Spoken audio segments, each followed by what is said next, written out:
Vlogmas day 16. No power. Just when I was going to have a cup of coffee, I'm going to light the stove if I can. So it's light. Haha, the power of gas. I can make a cup of tea. That would be good. December 16th, 2019. My husband's at work across the way at the church, and he called to ask me if we were out of power, and I said yes we were. It flickered on and off, on and off, on and off while I was in the shower.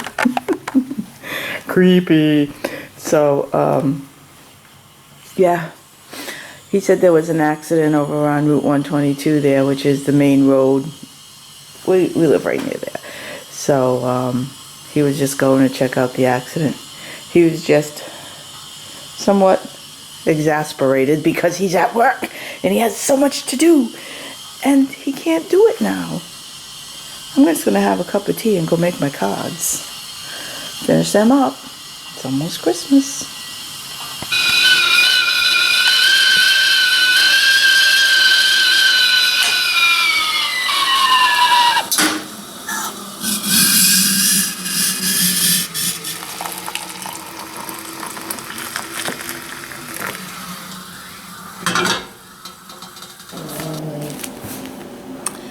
Tonight we're going to make a recipe. Let's see if we can get the glare off. And rather than me copying it down, it's a recipe from cooks.com.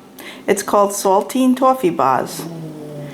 I got it off online from cooks.com. So you can see you need a stack of saltines, just regular. I've got saltines, one sleeve, one stack. 2 sticks of butter and a cup of sugar melted in a saucepan and 12 ounces of chocolate chips. So pretty simple ingredients. We're going to line a jelly roll pan with foil, cover the bottom of the pan with the saltines, melt the butter and sugar over medium heat, stir constantly until blended. Then we'll pour it over the crackers. We'll bake it at 375 for 10 to 12 minutes. And then we're going to sprinkle the chocolate chips on top, and then we spread the chocolate as it melts, and you're done. Okay, so the first step is to empty a sleeve. I've lined a jelly roll pan with aluminum foil, and now we just empty one sleeve of saltines into the pan. I'm not sure if this pan might be a little big. We'll find out in a minute. See how many how many crackers it takes to fill the jelly roll pan. Oh, here's a piece, like I'm making a puzzle. Let's put this back here. Oh, it fit! Let's see. This might be a bigger pan. I don't know if this is a jelly roll pan or a cookie sheet. You know what? It's not so bad. Looks like it's gonna work. I could add a little extra ingredients if I thought. You know what? I'm just gonna try to fill up the crackers. I'll try to keep the mixture on just the crackers. Of course, some will go off and they'll be like toffee. Alright, so that's done.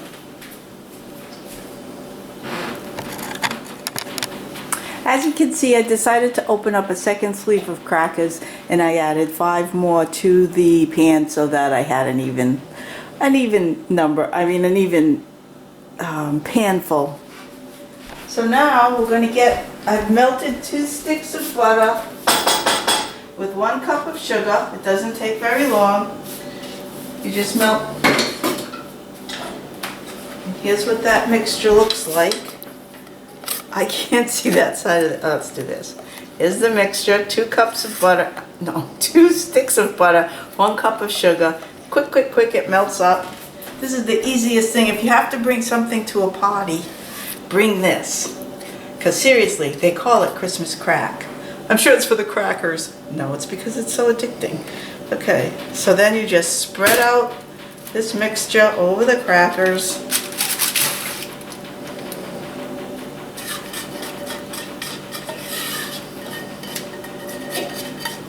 all out. Spread it around.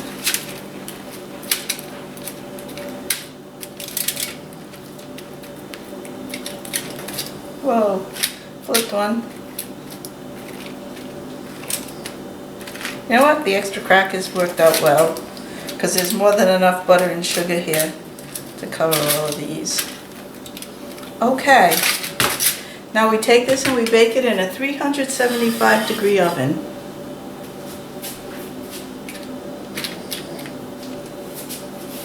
I like to make sure they're all flat. I haven't made this in a while. It's always a big hit. Let's take this and put it in the oven.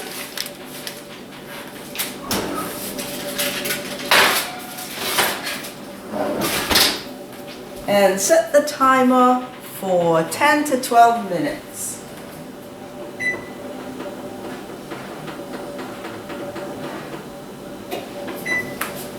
See you in 10.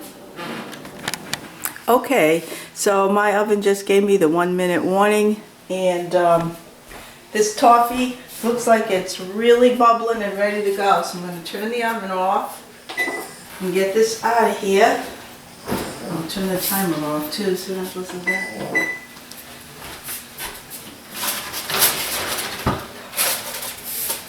Here you can see it's quite bubbly.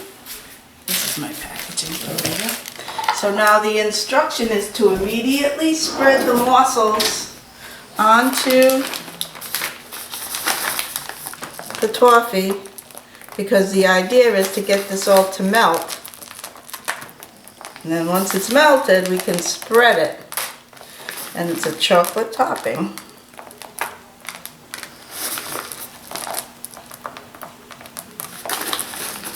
This is really hot. It's only 375 degrees, but it does feel hot. Now I've seen some variations in this recipe for brown sugar. I used white sugar, but you could use brown sugar in place of white sugar. And another thing, at this point, they say you can add some chopped pecans if you'd rather have some nuts in it. I suppose walnuts would be fine. Whoa, walnuts would be fine as well. I've done it with the nuts before, but I thought I'd just make this a plain. My daughter's still worried about nuts being a choking hazard for my grandson, so this way he can try some on Christmas.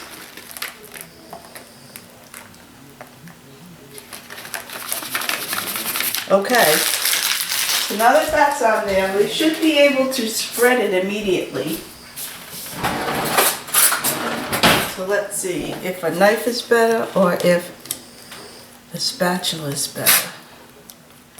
Here we go. As you can see, it's pretty good spreading. So you spread it so that there's a nice chocolate topping on your toffee. What is it called? This one's called Saltine Toffee Bars. We just call it Christmas crackers. It is you can't like just eat a piece of it because it's very delicious. Of course, what isn't delicious? It's got butter and sugar in it. This right now is very hot, so if you're going to make it with kids, watch out, because if they accidentally get their little hand there, it's quite hot. I just did it, that's why I know. You're going to want little kids helping you with this pot. They could make the other pot. They'd love spreading out the crackers. Oh, that might be something Hunter and I could do tomorrow if he's up for cooking. I'm hoping we might get my tree put up. I just have an artificial tree up in the attic. I should go get it tonight. He's coming tomorrow morning. And we could decorate the tree. So there it is. That is the quickest candy recipe you'll ever try. So all you do is let this cool. And then after it's cooled, you break it up. Sort of like the way you break up peanut brittle. You break it up like that. The crackers are brittle, and so you break it all up and stick it, oh, I'm chocolatey. I'm going to stick some into a container like this. with some wax paper and a nice Happy Holidays cover. Or, you know, just put it in a container and you're good to go. It's great if you have to go to a party because people don't usually bring this. I learned about this stuff when I was working from a coworker back in the 1990s, and she said her grandmother always used to make it, and I'd never experienced it till then, and I just thought it was so good. So there you have it. If you need a quick recipe, give it a try. Let me know how you like it.